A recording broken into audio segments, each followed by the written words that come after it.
வனமயிலே தவமிருந்தாய்.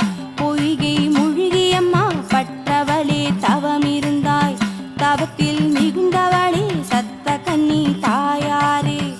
ஆற்று மணல் எடுத்து அரராரி உண்டு பண்ணாய்.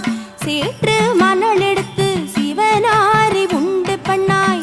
கம்பை நதியிலே காமாட்சி தவமிருந்தாய். 200 காதவரும் திருநீட்டால் கோட்டையிட்டாய். திருநீட்டால் கோட்டையிட்டாய். திகம்பரியே மாரிமுத்தே அருணாச்சலந்தனிலே ஈசான்ய மூலையிலே திருவண்ணாமலையிலேதான் தேவி தவமிருந்தாய். அருணாச்சலந்தனிலே ஆத்தாள் தவமிருந்தாள்.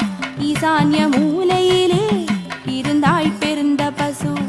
இருந்தாய் பெருந்த பசு. இடபாகம் பேறு பெற்றாய். இடபாகம் பேறு பெற்றாய்.